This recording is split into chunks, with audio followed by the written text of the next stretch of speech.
Bonjour, moi c'est Meta Satori.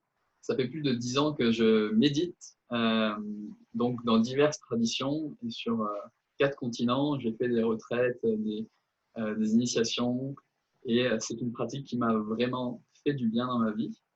Donc j'ai décidé depuis maintenant un bon moment de la partager avec le plus de personnes possible en offrant d'abord des initiations de groupe et maintenant qu'on est dans une période où ça marche mieux en ligne, j'ai essayé de lancer aussi cette activité en ligne. Euh, donc je suis aujourd'hui avec Rim, qui est qui a médité, qui n'a pas encore beaucoup d'expérience avec la méditation. Donc comme d'habitude, on va faire une initiation dans un premier temps. On va parler, donc voir si on a des questions, échanger sur des points assez centraux sur la méditation. Puis on va méditer ensemble, je le guiderai. Et enfin, à la fin, on va pouvoir discuter de comment ça s'est passé. Donc tout ça est inclus dans la logique de Heroes Academy, donc ce programme qui vise à développer la conscience, la connexion et le courage. D'habitude, donc la conscience, la méditation naturellement aide à ça, on est plus clair dans la tête. D'habitude, le groupe fait qu'il y a plus de connexion dans le groupe, d'échanges, mais là, il y a quand même une connexion humaine qui se fait, hein, que ce soit un ordinateur, que ce soit en face, on est là, on est présent.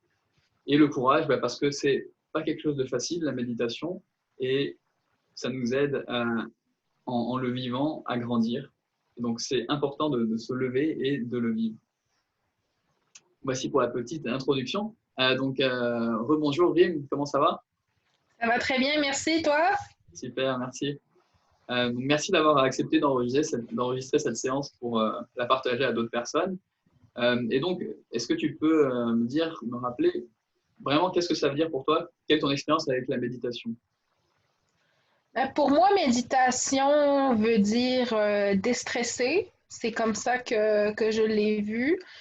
Donc, j'ai vraiment pas beaucoup d'expérience du tout dedans.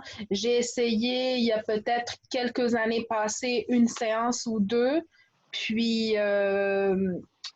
je me rappelle que ça avait un effet apaisant. Donc, on fait le vide. Donc, c'est vraiment l'image qui me reste. Faire le vide, relaxer, ne penser à rien. D'accord.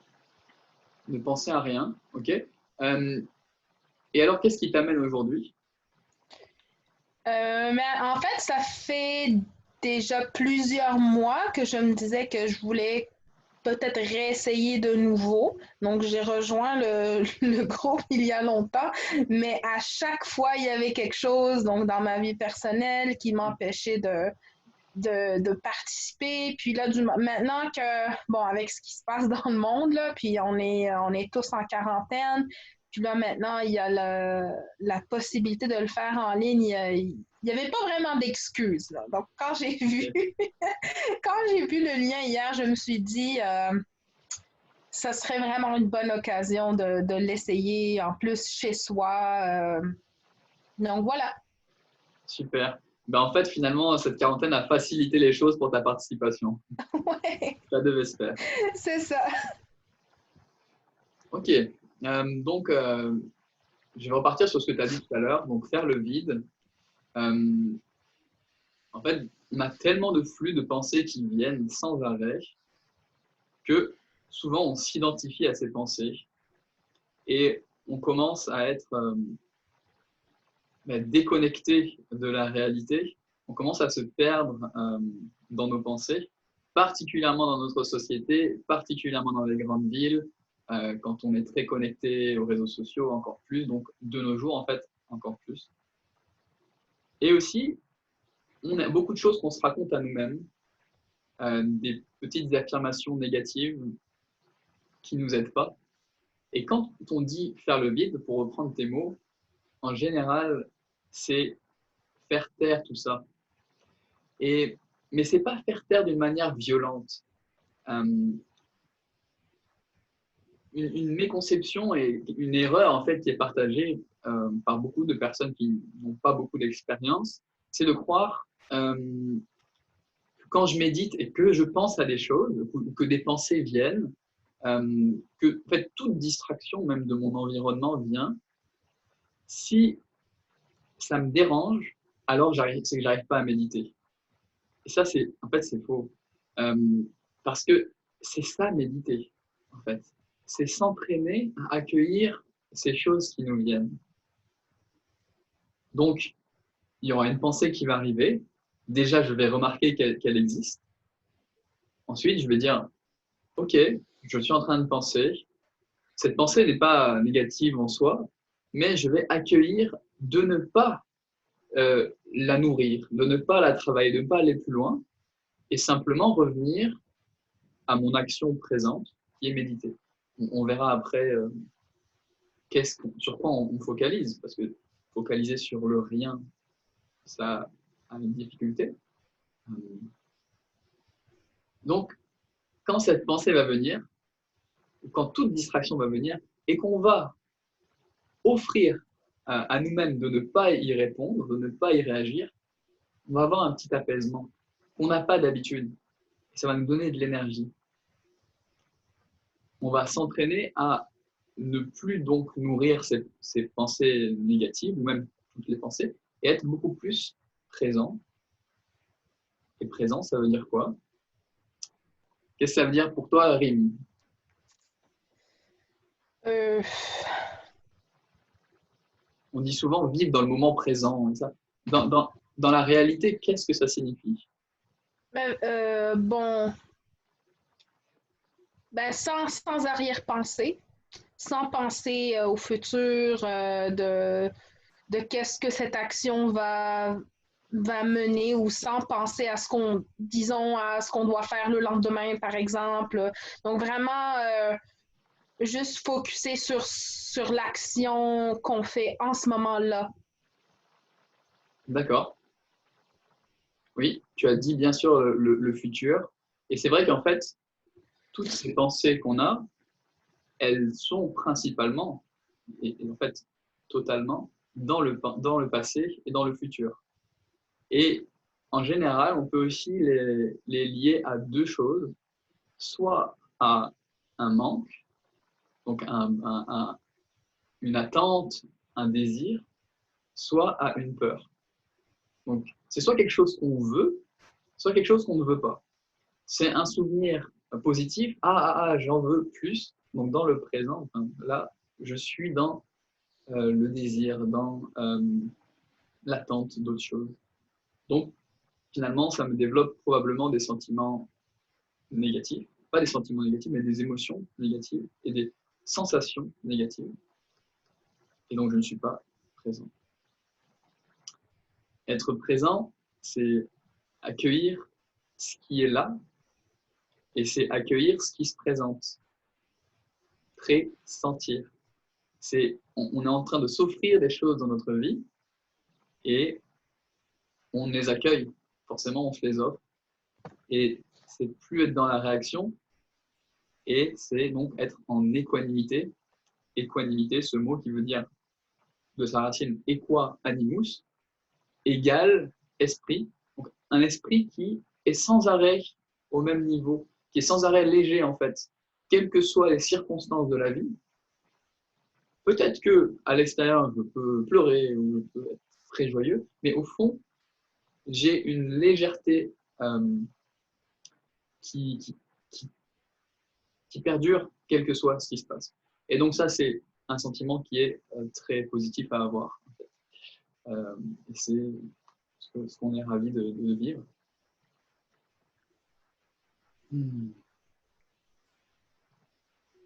Est-ce que tu penses, Rim, à un moment dans ta vie où tu es en méditation, mais peut-être pas en mode assis, les yeux fermés, avec les doigts comme ça. Non, on sort de l'image qu'on donne à la méditation. Est-ce qu'il y a un autre moment où tu penses que tu l'es dans cet état? Je pense que tout le monde, sans s'en rendre compte, va finir par méditer. Pour moi, une rêverie, c'est une méditation. Donc, tu t'oublies ce que tu fais, là, le roulement quotidien des fois. Par exemple, je sais pas moi, dans le métro, dans l'autobus, puis là, une sorte de rêverie, tu penses à quelque chose en particulier, peut-être quelque chose que tu aimerais faire ou par exemple, un voyage. Tu sais que tu vas voyager prochainement, mais tu t'imagines, par exemple, à ce moment-là, ouais. Hmm. Alors, ça, pour toi, est-ce que si on reprend un peu ce qu'on s'est dit tout à l'heure sur la méditation, que ça nous ramène dans le présent, est-ce que tu penses que c'est quelque chose qui te ramène dans le présent, que de penser à ce voyage? Euh, Euh, Peut-être dans le sens que ça ramène aussi le désir d'être dans ce moment-là. Donc, par exemple, au lieu de faire ce qu'on est en train de faire en ce moment, on aimerait bien être quelque part d'autre. oui, Donc, on essaie de faire une projection de qu'est-ce qui va se passer plus tard à maintenant. Par exemple, disons pour moi, j'aime beaucoup la plage, le soleil. Ben, si je sais par exemple que, mais ça n'a pas nécessairement besoin d'être dans le futur. Peut-être c'était un voyage passé. Moi, je prends juste l'exemple du voyage. Peut-être c'était un voyage que j'ai fait dans le passé, puis que j'ai aimé l'état où j'ai été à un certain moment, par exemple relax, zen. Donc, je repense à ces moments-là. Donc, c'est aussi lié au présent du moment que c'est en ce moment-là que j'y pense. ok, ok. Ah, c'est vraiment intéressant parce qu'à premier lieu, j'aurais pas pensé que c'était une méditation, mais maintenant que tu l'expliques, euh, en fait, c'est peut-être, moi je l'appellerais visualisation. C'est, je ferme les yeux et je repense à ce souvenir et je m'imprègne de ses valeurs, de ses émotions positives. Dans ce cas-là, ça peut être une visualisation. Et si c'est fait pleinement, ben, et sans attente, sans désir, sans peur, alors il peut appeler ça une méditation. Est-ce qu'il y a d'autres moments dans ta vie ou quand tu fais une action, on va dire, où ça deviendrait, par exemple, Hum, vas-y, sinon j'ai des idées à te... J'essaie de penser euh,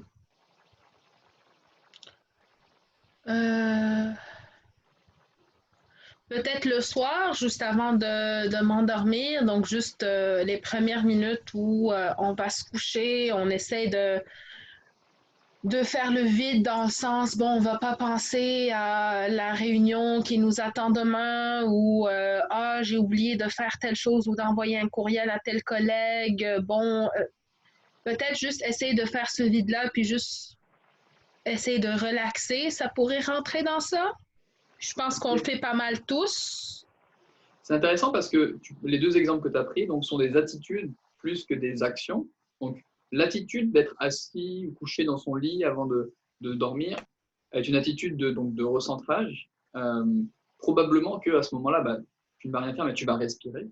Donc, peut-être qu'à ce moment-là, tu vas sentir aussi le lit, tu vas sentir des choses qui vont t'ancrer dans le présent et qui vont t'aider à ne pas être dans le lendemain, dans les différentes choses qui peuvent nous préoccuper à ce moment-là. Donc oui, oui aussi, ça peut être un bon moment on peut appeler ça méditation. Okay. Alors, il y a d'autres actions qui sont très intéressantes que beaucoup de personnes font, qu'on peut appeler méditation informelle, et que la plupart des gens ne l'appellent pas comme ça, mais c'est par exemple quand je fais de la musique ou quand je cours quand je cuisine, quand je pêche, plein de choses de la vie ou qui sont des activités qui nous prennent complètement notre attention et nous invitent à être vraiment présents dans ce qu'on vit maintenant et dans ce qu'on ressent. Moi, l'activité pour moi qui est la plus symbolique pour ça, c'est le surf. Donc, j'ai grandi sur une île et j'ai beaucoup surfé. Et être assis sur ma planche de surf dans l'océan, souvent seul face à la nature, voir la ligne horizontale de l'océan, c'est une activité très méditative.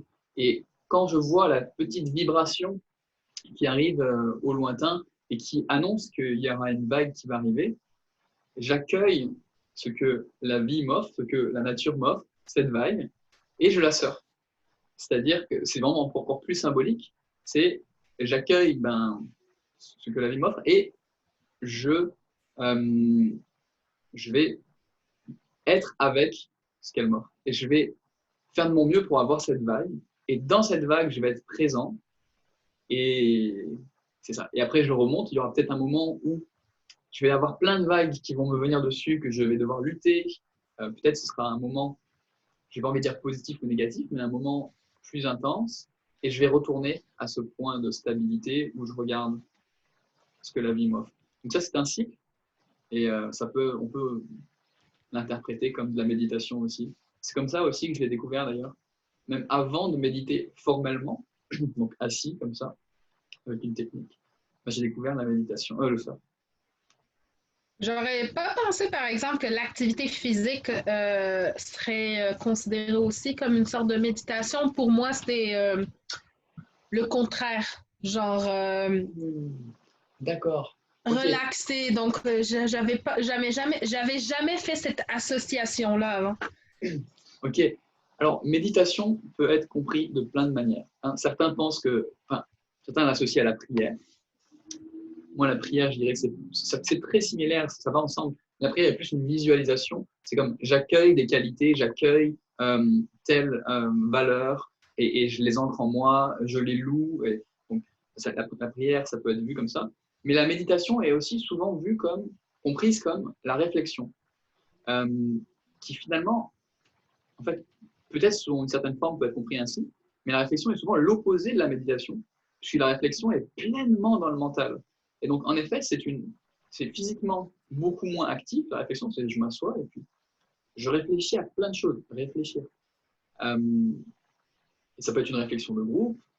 Et en fait, cette réflexion est extrêmement complémentaire de la méditation. Et en fait, c'est ce qu'on explique dans la méthodologie ERO, ERO, on la voit ici, c'est Observe, Experience, Reflect, donc observer, euh, expérimenter, réfléchir. D'abord, on médite, on se met en état d'être vraiment présent. Ensuite, on vit une expérience. Cette expérience, euh, on la vit pleinement présent, donc on est vraiment capable de capter les différentes choses qui s'y passent. Et ensuite, on réfléchit, reflect. La dernière étape, c'est OK, j'ai vécu quelque chose. Peut-être à la fin de ma journée, en effet, je vais m'asseoir et je vais m'asseoir ou me coucher ou quelle que soit la chose, je vais marcher, ça peut être intéressant. Mais je vais être pleinement dans la réflexion de dire qu'est-ce que j'ai vécu, qu'est-ce que je peux en apprendre. Donc, c'est là où, du coup, on va peut-être dissocier, hein, en tout cas dans notre langage aujourd'hui, méditation de réflexion. Et donc, c'est pour ça que méditation peut être informelle, donc assis, en se coupant de tout stimuli externe. On va fermer les yeux, hein, on va essayer d'être immobile, on va se mettre dans un environnement calme. Pourquoi? Parce qu'on va se tourner vers le monde intérieur, qui est les pensées, les émotions. Tout ça, on va pouvoir les vivre pleinement, les accueillir, les ressentir.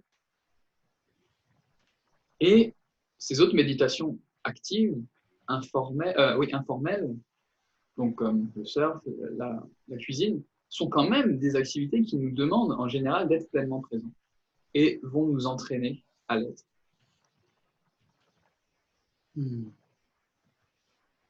Est-ce que tu comprends ce qu'on explique? Est-ce que ça t'amène des questions nouvelles? Pas de question, non, mais une nouvelle façon de voir les choses, oui. Ok, super. Donc on pourrait se demander à ce moment-là, mais alors, qu'est-ce qu'on fait quand on médite de manière formelle, assis?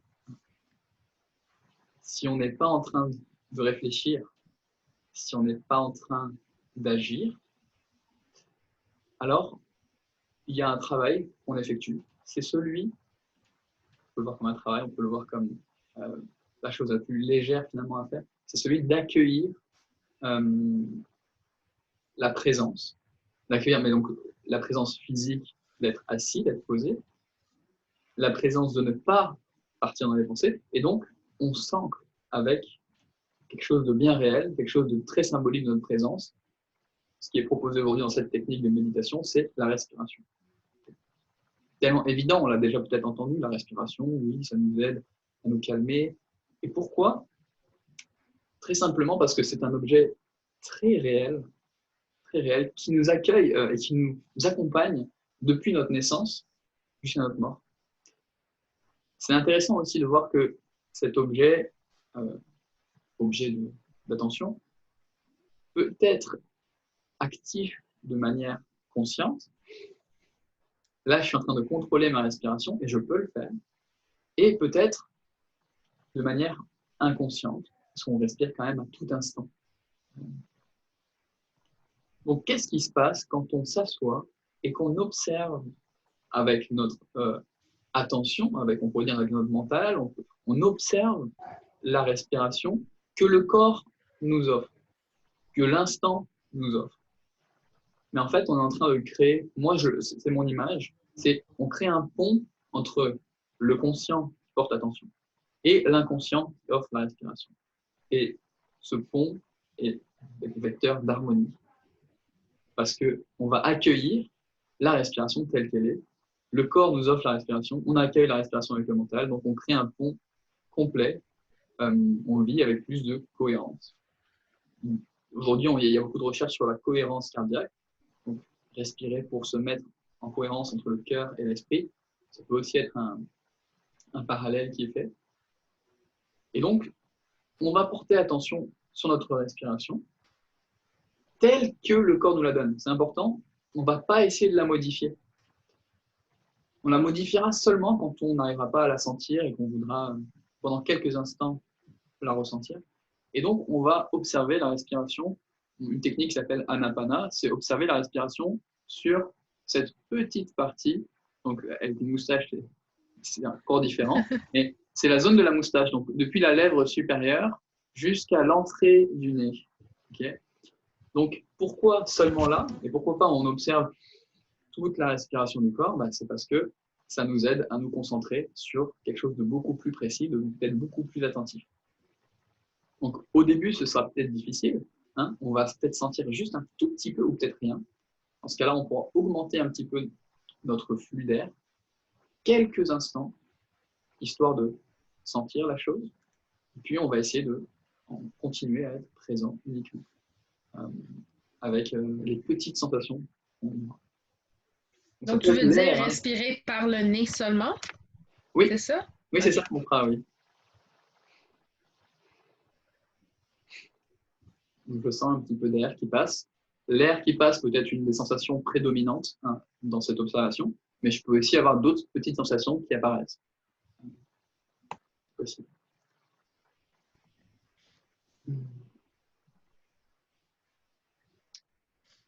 Ce qui est quelque chose d'autre qui est important à mentionner avant de commencer, c'est que se mettre en état de méditation, donc accueillir, ça veut dire accueillir tout.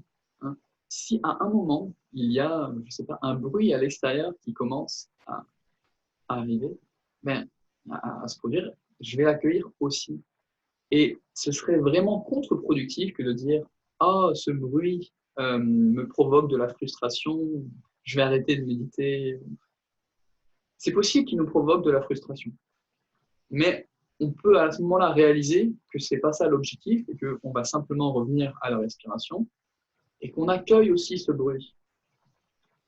C'est la même chose pour ce que, pas l'extérieur, mais le corps va nous offrir, puisqu'on va le mettre en pause, ce corps, à part la respiration.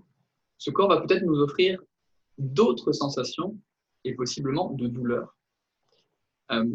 Et donc celles-là aussi, on va essayer, dans la limite du possible, de les accueillir. Et quand je dis la limite du possible, c'est qu'il y a vraiment une différence entre douleur et souffrance. La douleur est physique, elle est dans notre corps. La souffrance est mentale, elle est dans notre esprit. À ce moment-là, quand j'ai un petit peu mal à la jambe, je réalise que c'est de la douleur, je l'accueille et je ne suis pas dans la souffrance, zéro. Et peut-être qu'au fur et à mesure, la douleur va augmenter et soit je vais augmenter mon accueil de cette douleur, soit je vais passer dans la souffrance. Et à ce moment-là, l'objectif, ce n'est pas d'y rester. Hein. On peut changer de position. Ce sera ce qui sera suggéré d'ailleurs. À ce moment-là, je ne peux plus accueillir cette douleur. Je passe dans la souffrance, je change de position. À ce moment-là, je le ferai doucement, et j'essaierai de trouver une autre position stable pour pouvoir continuer la pratique. C'est très important de ne pas rester dans la souffrance, parce qu'on attacherait de la négativité à cet instant de méditation, qui n'est absolument pas l'objectif. Et en même temps, c'est très intéressant de développer notre accueil de la douleur. Tout comme un son frustrant, tout comme une pensée négative, cette douleur, je vais développer mon accueil et donc, dans la vie de tous les jours, je serai capable de rester léger, de rester équanime avec cette douleur, avec cette pensée ou avec tel événement que d'habitude j'aurais mis une étiquette négative, positive. Donc, ça va Donc nous là, permettre de... on parle dans le sens d'éviter que ce facteur extérieur ait un effet. C'est ça, de bloquer cet effet-là. Par exemple, l'exemple du bruit, c'est un bruit qui est dérangeant, qui est perturbant. Donc, dans le sens d'avoir une relation différente pour que ça n'ait pas cet effet-là. Mais donc là, je vais faire le parallèle pour t'expliquer ça avec le bruit. Donc pour la douleur, il y a la douleur que je peux accueillir et je ne dis pas tolérer. Je ne dis pas bloquer ou essayer d'éviter ça. C'est la douleur que j'accueille. Et puis si elle passe dans le domaine du trop dérangeant, donc de la souffrance, dans ce cas-là, je change de position. Pareil pour le bruit. Si le bruit me développe une petite frustration, mais que je réalise rapidement que ce n'est pas grave et que je l'accueille, j'oublie ce bruit, je me refocus sur la respiration, tout va bien. Si ce bruit perdure à un niveau où je n'arrive pas, en fait, où je développe une frustration débordante, où je n'arrive plus à me reconcentrer, alors je peux arrêter de méditer, je peux aller marcher un petit peu, je peux essayer de résoudre l'origine du bruit. Mais ça, une fois de plus, c'est la dernière solution. On est vraiment capable, ça il faut se le dire à soi-même, on est capable d'accueillir toute pensée, toute douleur et tout bruit, tout dérangement extérieur. Peut-être pas au début, hein, mais on est capable, ça c'est sûr, il faut se le dire, ça va venir. Donc, dans un premier temps, on va essayer de développer notre accueil de tout ce qui se passe dans cet environnement. D'habitude, on a des personnes qui viennent s'asseoir aussi pendant la méditation autour de nous. Elles font peut-être un peu de bruit, on accueille tout ça. Une personne à côté de moi, peut-être malade pendant la méditation et peut-être toussée. Bon, en ce moment, on essaie de l'éviter. Mais c'est sûr que d'habitude, ces genres de bruits de notre environnement, on les accueille aussi. Ce serait vraiment contre-productif de dire cette personne développe tellement de négativité en moi, etc. Ouais. C'est vraiment l'opposé. C'est autant d'éléments qu'on a abordés jusqu'à maintenant, Rym, qui sont assez importants de comprendre pour que la pratique de la méditation soit positive. Et en fait, on apprendra qu'il n'y a pas de méditation, de séance négative. Il y a des séances où moi, ou toute personne, même qui a beaucoup d'expérience avec la méditation, il y a des séances où je fais que penser. Hein, mais en fait, où il y a des petits moments où je reviens à la respiration. Et ces petits moments-là sont très valables. La méditation est d'autant plus efficace quand je suis en situation émotionnelle négative. Pourquoi? Parce que je vais m'asseoir avec telle frustration, telle douleur ou telle tristesse, et puis je vais les accueillir. C'est-à-dire que je ne pourrais pas les accueillir complètement et dire ça est pour toujours, c'est bon, non. Mais je vais travailler à vivre sans réagir à telle émotion, à telle douleur. Et donc, c'est d'autant plus intéressant. Le Dalai Lama dit que les jours où il est le plus occupé, hein, il médite le double. Donc, plein de personnes, et moi le premier, pendant longtemps, on dit je ne trouve pas le temps de méditer. Mais c'est vraiment une attitude passée. On a l'habitude de dire ça, mais ce n'est pas la réalité. Enfin, ce n'est pas l'idéal qui est proposé. C'est plutôt de méditer pour se permettre d'avoir l'esprit clair, pour vivre ce que je dois vivre, être efficace dans tel projet, pour ne pas nourrir telle émotion négative.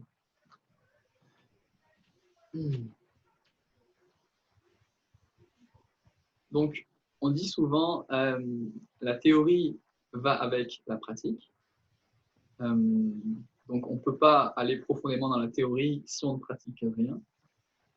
C'est des grands philosophes qui font qu'étudier la théorie, mais est-ce que dans la pratique, est-ce qu'ils méditent dans ce thème-là, ou est-ce qu'ils agissent de manière adaptée? Aujourd'hui, donc, on va pratiquer. C'est pour ça que c'est grâce à ça qu'à la fin, on va pouvoir aussi analyser cette expérience qu'on a vécue et peut-être décider de, si je sens des bénéfices, de poursuivre dans ma vie de tous les jours. Donc, on commence peut-être progressivement par quelques minutes par jour, et puis naturellement, comme on le sent, peut-être on rajoutera du temps.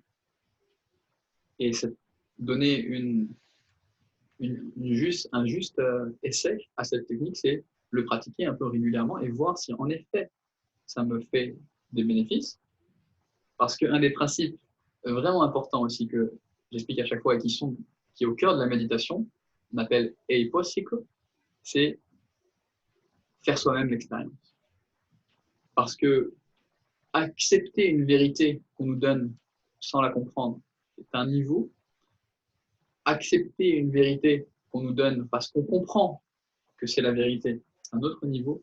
Mais en faire pleinement soi-même l'expérience, c'est le niveau le plus profond d'accueil d'une vérité. Donc on ne va pas pratiquer quelque chose où on ne voit pas les bénéfices. L'objectif, c'est de donner un vrai essai à cette technique et puis de voir si ça me fait du bien. Donc, clairement, on va s'asseoir pendant un certain instant. Donc, tu as vu l'heure de fin. On ne va pas forcément méditer jusque-là. On aura un temps de méditation puis de discussion. Je vais être le gardien du temps pour justement que tu puisses pleinement être présente, te détacher de cette préoccupation. On va garder le corps le plus statique possible avec le dos droit, parce que ça nous aidera. Si on s'avachit, on va s'avachir de plus en plus. Si on s'adosse, on ne développera pas forcément la posture. On peut s'adosser, mais c'est préférable, si possible, de garder le dos droit. Et on aura les yeux fermés pour ne pas être distrait par l'environnement. Est-ce qu'il y a peut-être une dernière question ou comment te sens-tu présentement? Non, pas de question. Donc, je demande généralement aux personnes comment elles se sentent dans le groupe. On peut peut-être prendre un instant pour voir. Parce que c'est déjà connecté avec notre corps. C'est déjà essayer de mettre des mots sur ce qu'on vit. Parce que là, on a beaucoup parlé, on était beaucoup dans le mental. On va essayer de se représenter.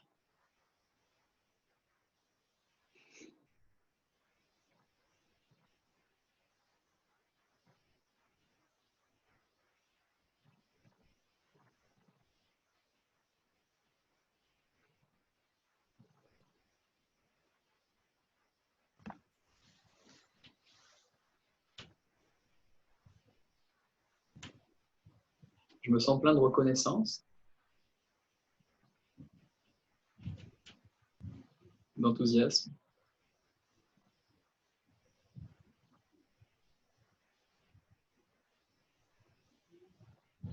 Et j'ai un peu froid. On notera que j'ai dit et je n'utilise pas le mais parce que, en fait, ces éléments que j'ai trouvés de mon vécu présent, je ne les juge pas. Je ne leur attache pas de petites étiquettes positives, négatives. J'accueille ce que je vis. Et j'accueille ce que les autres éventuellement partagent de ce qu'ils vivent. Donc, si tu veux partager éventuellement quelques mots sur ton état présent.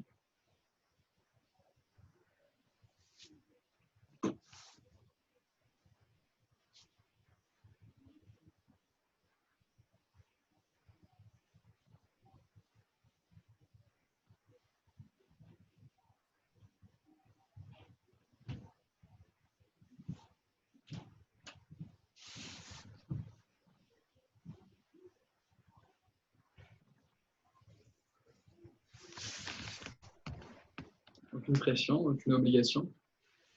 Ça fait un instant pour... J'ai un petit peu de difficulté à me concentrer. Est-ce que tu vois un adjectif qui pourrait expliquer ça? Ben, il y a un bruit ambiant Oui. autour de moi. Je vis pas seule. Donc, j'entends la télé, j'entends les pas. J'ai mes allergies là, bien réveillées en ce moment. Donc, j'éternue souvent. On accueille tout ça, hein, de Ouais. notre mieux. Donc, c'est ça, j'essaye de les adopter. Merci du partage. Hum, La prochaine étape, que généralement on utilise pour progressivement aller vers la respiration, c'est celle d'une respiration alternée qui nous permet de sentir un peu plus le flux de l'air. Donc, très simplement, je vais utiliser mon premier et mon quatrième doigt, du pouce jusqu'au quatrième, et je vais bloquer, je vais le faire dans un premier temps, je vais bloquer un côté de mon nez, puis inspirer, changer de côté pour bloquer l'autre narine, pour expirer.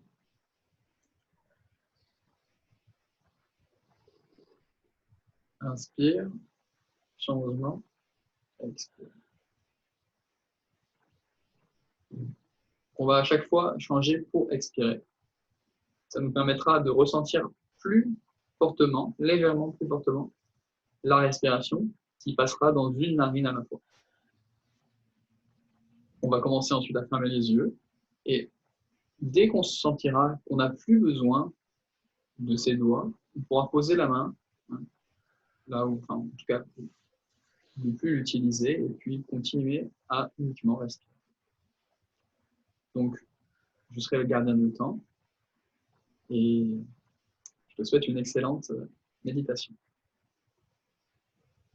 Tu vas pouvoir commencer la respiration alternée. Parti.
Nous allons, quel que soit là où notre esprit nous emmène, accueillir éventuellement cet élément extérieur, cet élément de pensée, cet élément du corps, et nous reconcentrer sur la respiration. Accueillons-la avec légèreté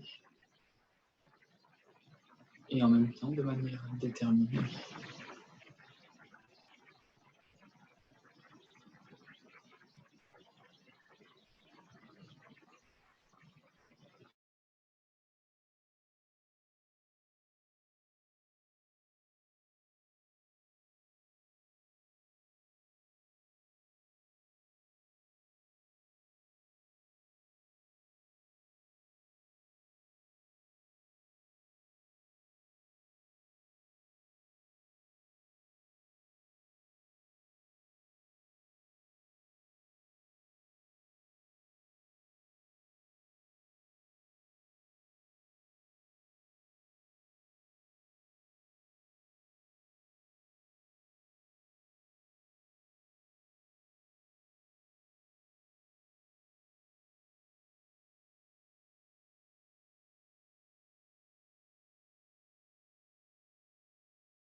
En me connectant à ma respiration, j'accueille le flux de la vie à travers mon corps.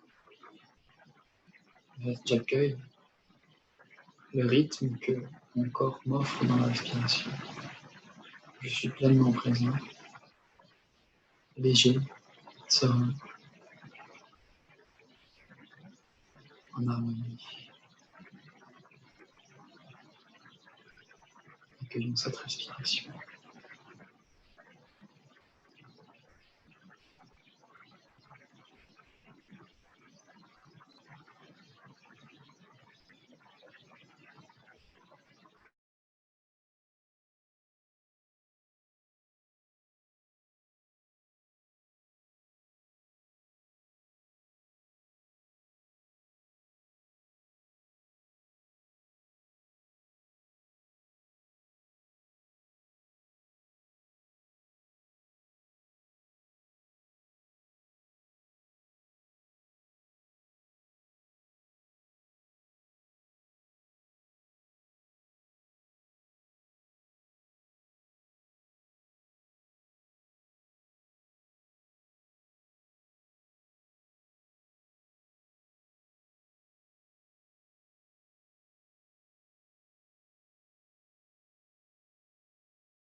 Si j'ai de la difficulté à me concentrer, je peux, mais ce n'est pas nécessaire, compter les respirations.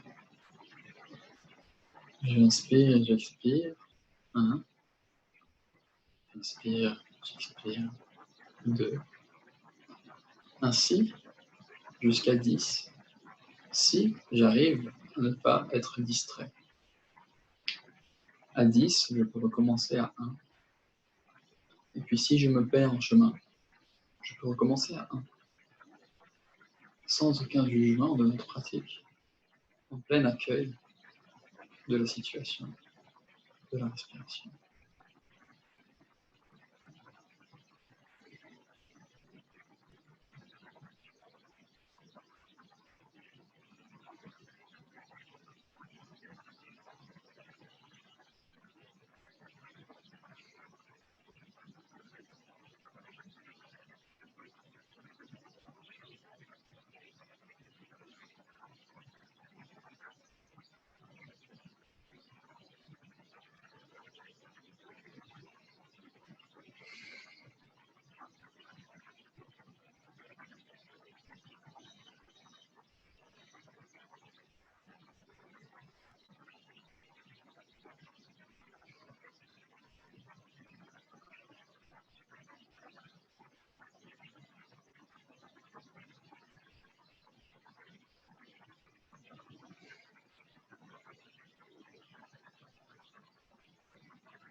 quel que soit ce qui se passe autour de nous, nous restons présents ensemble, en ce moment, dans cette pratique. Nous conservons les yeux fermés jusqu'à la fin. Et essayons de garder le yeux droit. Encore quelques instants avec la respiration. C'est bien, continue.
Maintenant que nous avons été focalisés sur la respiration, nous allons pouvoir faire un autre exercice, qui est celui d'accueillir les différents sons de notre environnement.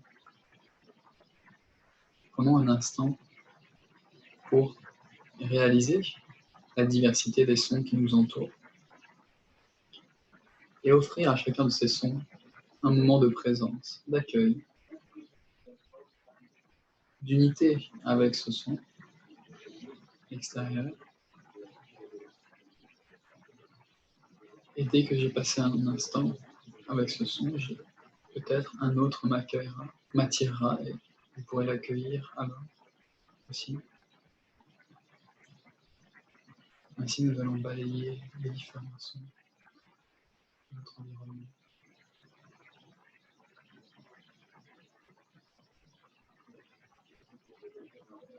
Une fois de plus, il n'y a pas d'étiquette à attribuer à un son. Il n'y a pas de son positif, pas de son négatif.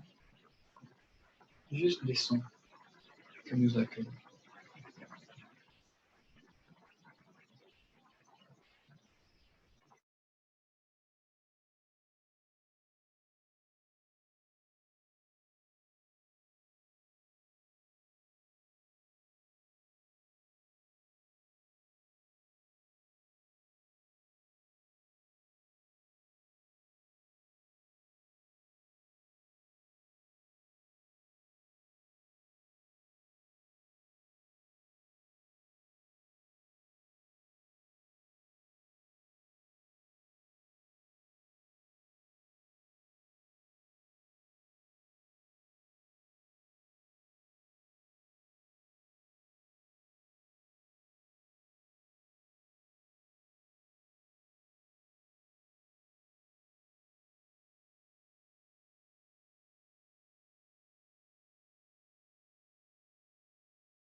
Restons présents avec les sons qui nous entourent pendant encore quelques instants. On les accueille.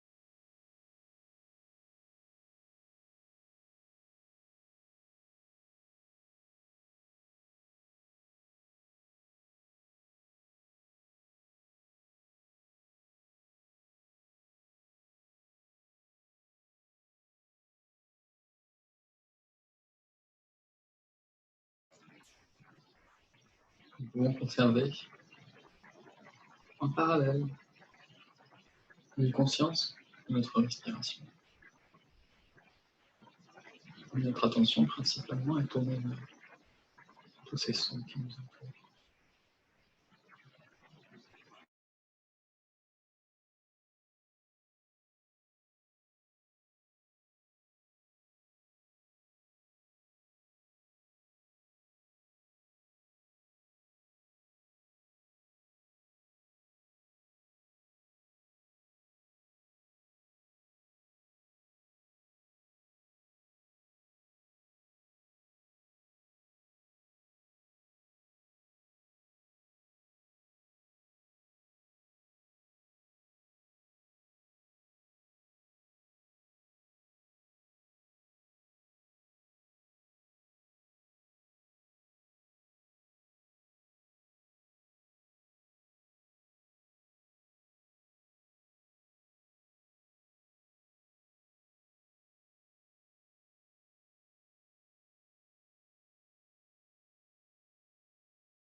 Maintenant que notre esprit a été affûté, notre attention a été affûtée, nous allons pouvoir passer à une technique qui nous demande d'observer les différentes sensations de notre corps pour accueillir encore plus nos ressentis, notre présence. Nous allons pour ça observer toutes les diverses sensations présentes sur notre corps, que ce soit un picotement, de la chaleur, ou un contact avec l'air, de la douleur. Toute chose que nous pouvons percevoir est une sensation. Nous allons observer les différentes parties de notre corps séparément, en commençant par le sommet de notre tête.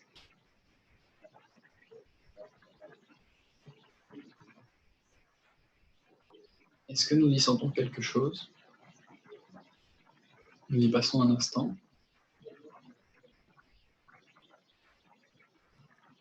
Si je ne sens rien, alors je l'accueille aussi. Peut-être que quelque chose paraîtra, peut-être pas. Je n'attends pas de sensation paranormale, mystique. Simplement ressentir ce qui est présent en mon corps en cet instant. Après le sommet du crâne, nous allons observer le visage de manière générale et ressentir les différentes sensations présentes.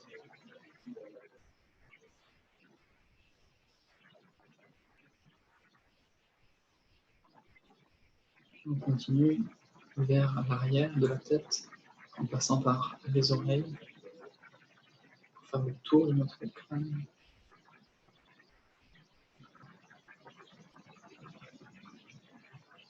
En descente, en bas du menton et sur la nuque, on peut ressentir notre cou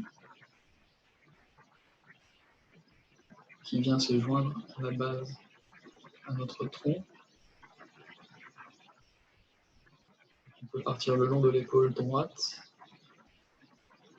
descendre dans notre bras droit et observer au passage toute sensation qui se présente.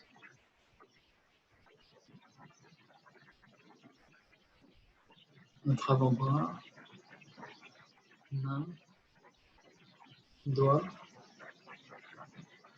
jusqu'au bout des doigts. Avons-nous une sensation à cet endroit? De même, on peut repartir de la base du cou et aller vers l'épaule gauche et descendre le long du bras gauche jusqu'au bout des doigts.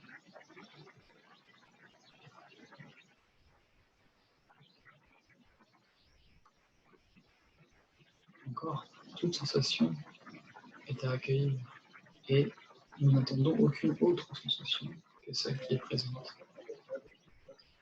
Repartons maintenant au niveau de notre poitrine. Accueillons toute sensation qui est présente et on descend vers l'estomac, vers les abdominaux.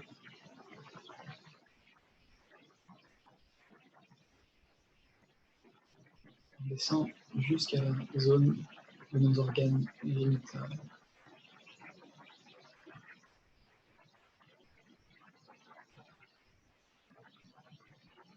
On observe aussi, bien sûr. On repart dans le haut du dos. On descend les omoplates, le long de la colonne vertébrale, à nos hanches.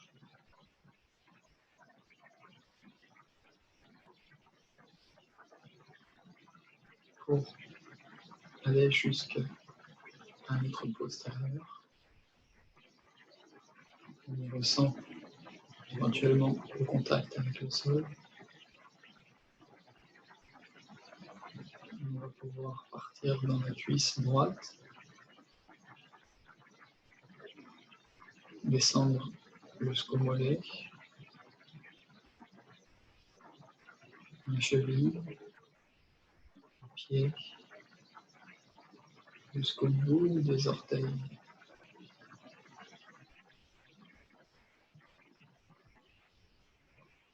De la même manière, nous allons pouvoir descendre dans la jambe gauche,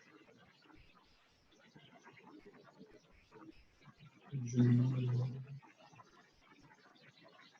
la cheville, le talon, le dessous des pieds et les différents orteils.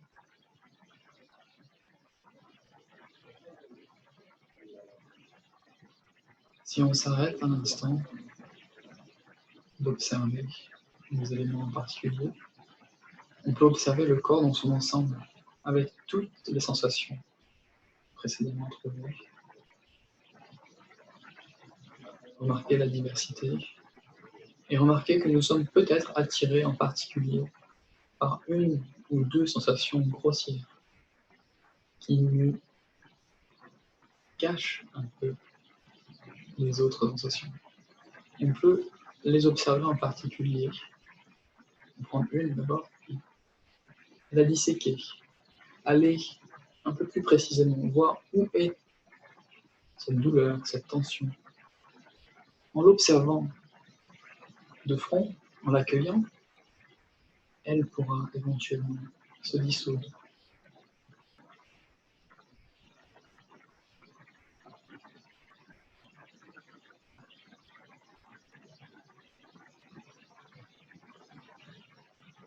Et maintenant, relâchons complètement notre attention. En tout cas, tout exercice dans lequel l'attention s'engage. Et relâchons en même temps notre corps. Et retrouvons, tout en gardant les yeux fermés, la position la plus confortable. Celle où je n'ai plus de tension, plus de douleur. Prenons un instant pour la trouver.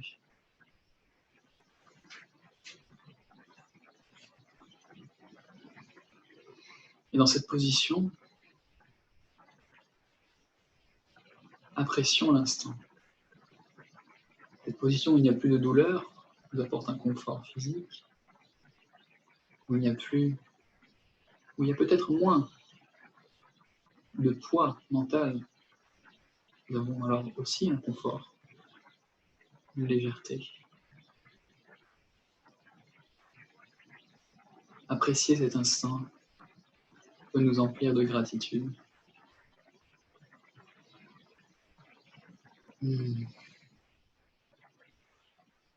Relâchons tout, si ce n'est pas encore le cas.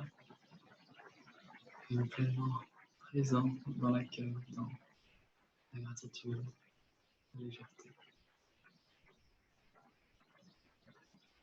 Et tous ces sentiments positifs, nous pouvons souhaiter à d'autres de les vivre, de les recevoir.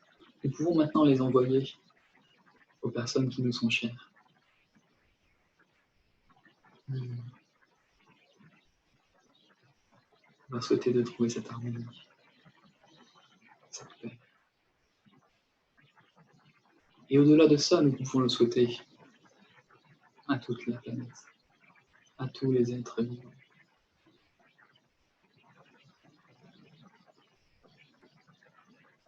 Que tous les êtres partagent notre paix, notre joie, notre harmonie.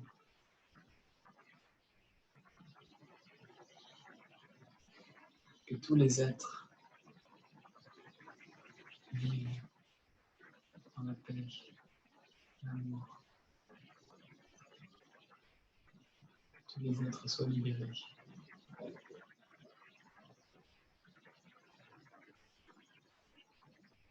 Que tous les êtres soient heureux. Heureux.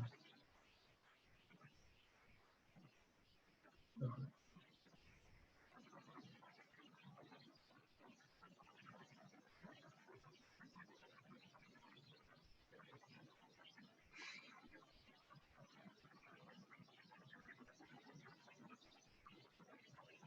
pouvons prendre quelques respirations conscientes et dans notre propre temps, ouvrir les yeux à notre rythme. On peut commencer à regarder en bas dans un premier temps. Ça peut être plus facile. Ne pas être ébloui.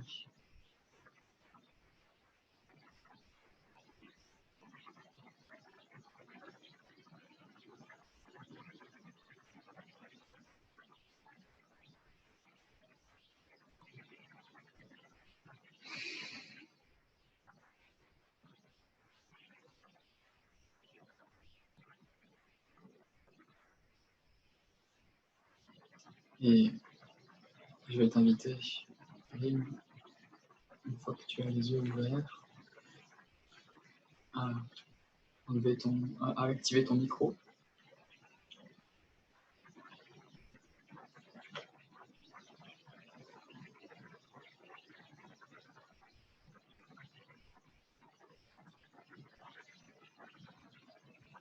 Voilà, si ça marche.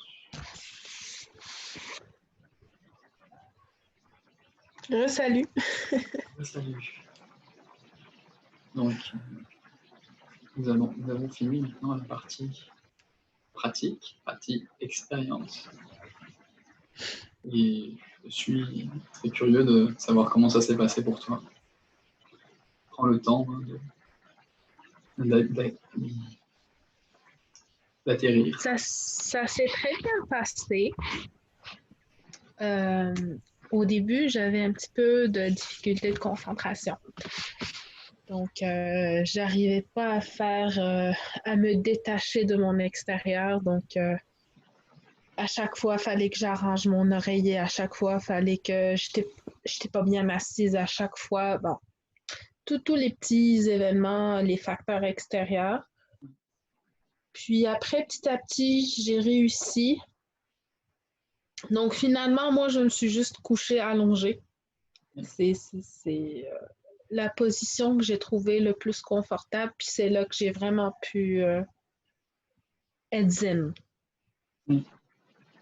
Donc, mes pensées divaguaient, mais à chaque fois que ça divaguait vers quelque chose, je les ramenais.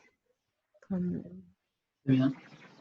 Pas le temps de penser à ça. Non, on pense à rien. Donc, mais c'était vraiment plaisant. Je pensais que ça allait être plus dur que ça, mais finalement, c'était correct. Très bien. Par rapport à ce que tu partages, je trouve ça important de rappeler que même si peut-être au début tu as eu des difficultés à te positionner, etc., c'est important de le faire sans jugement pour soi-même et le faire en légèreté. Comme, oh oui, j'ai besoin de changer de position. C'est bien correct. Et pour ce qui est de la position allongée, certainement, elle peut être plus confortable. Et elle a du coup son intérêt, parce qu'elle t'a permis de méditer. Elle peut aussi avoir son danger, qui est de s'assoupir. Ce qui peut très souvent arriver même assis quand on médite, puisque c'est notre corps qui lutte pour ne pas méditer, de s'assoupir ou de très soudainement, d'être soudainement très agité. C'est normal.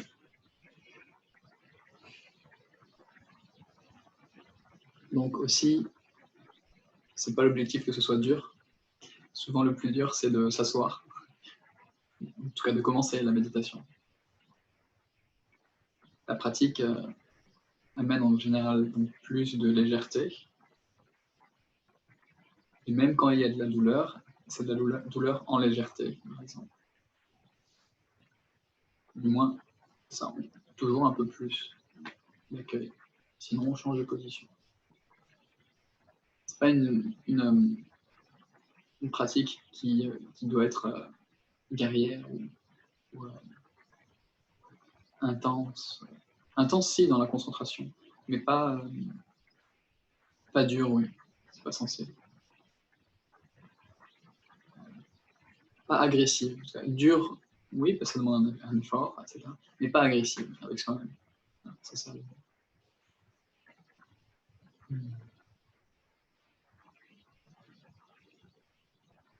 Et alors, comment tu te sens maintenant? Je me sens plus relax, plus comme si je venais de me réveiller. Donc, moins fatiguée, même si je n'étais pas vraiment fatiguée. Euh, zen, je sais pas. C'est une sorte de fatigue mentale, oui, de poids, de choses qui nous. En tout cas, de mon expérience, c'est ça. Des choses qui viennent s'ajouter à notre bureau. Moi, j'utilise souvent la métaphore du bureau où je travaille. S'il y a plein de papiers qui s'accumulent dessus ou des outils qui s'accumulent, c'est très difficile de travailler. Alors, quand je prends le temps de les remettre à leur place, ben, j'arrive, mon bureau est tout propre. J'ai plus envie de travailler ou de faire quoi que ce soit. En fait, c'est ça, la métaphore. Ouais.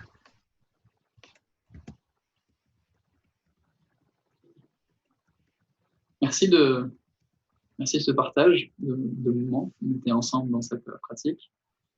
Merci de ta confiance d'avoir rejoint cette session. Et puis félicitations aussi, c'est important. Félicitations pour avoir fait ce pas concret, de t'être connecté, d'être venu, tu as fait l'action. C'est un pas vers plus de conscience. Et bravo. Ben, merci à toi pour m'avoir accompagné. Euh,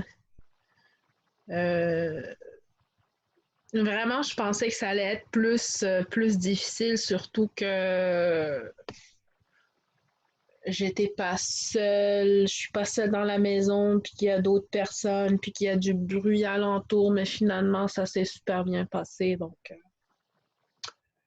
ouais, je suis pas mal contente de ça. Donc, merci beaucoup. Merveilleux. Puis, est-ce que tu fais des séances comme ça souvent ou Oui, comment ça se passe vraiment? ben, avant le monde en ligne, je le faisais régulièrement à Mont-Royal dans un café. Donc tous les mardis à 18h30, je faisais en anglais ou en français en fonction des participants. Là, en ligne, j'ai décidé de faire le mardi à 18h30 en anglais et le mercredi à 11h30 du matin en français. Comme ça permet à plus de personnes de se connecter, d'avoir exactement la langue dont ils ont besoin. Donc oui, c'est très régulier, ce sera toutes les semaines. OK, C'est parfait. toujours sur le groupe Meetup, c'est posté dessus. Donc tu es toujours la bienvenue à, bien sûr, à nous rejoindre. Tu es aussi la bienvenue à m'écrire si tu as des questions. Parfait. Éventuellement même avoir une autre session one-on-one pour en parler. On peut prendre un temps. J'ai sur mon site des moments où on peut juste réserver un moment avec moi. Et puis n'hésite pas aussi, si tu as vu l'intérêt dans ça, de l'offrir à d'autres personnes, c'est-à-dire à partager l'information. Il y a de la Oui, place, hein, et puis, on est là, donc, tant qu'à faire. ouais, parfait. Donc moi, c'est quelque chose qui me tient à cœur d'offrir, et l'objectif est de continuer à le faire. Et aussi parce que je pense que c'est la seule manière juste que de partager cette pratique. Et en même temps, j'accueille les donations. Les participants sont invités à. C'est un vrai exercice. Hein. C'est pas facile, surtout dans notre monde actuel. Les participants sont invités à trouver, à faire une donation et à trouver le montant juste pour soi, en pesant combien ça m'a apporté, quelles sont mes capacités, combien j'ai envie simplement de donner. Et c'est un vrai exercice justement pour faire circuler l'énergie comme moi j'offre, et puis ça revient. Et puis, c'est pas important, justement, le montant, la quantité, c'est plus dans l'échange. Et ça permet de supporter à continuer ces activités. Ouais. Et à inciter, c'est un acte politique aussi, c'est un acte pour inciter à ce qu'il y ait plus d'activités qui se proposent ainsi. Voilà. Donc, je mettrai des liens pour quel que soit le moyen, si éventuellement tu veux faire un don. Parfait. De quelle façon? Tout est possible comme PayPal, Interac, Patron. Et sinon, OK. Interact, me semble, ça serait le plus facile, pour moi en tout cas. Parfait. Moi, je t'enverrai le lien. Parfait. Merci beaucoup. Rappelle-moi ton nom encore? Meta. Meta, OK. Désolée. Merci beaucoup, Meta. Merci. Passe une excellente journée. Merci. À bientôt. Bye. Inch'Allah. Bye.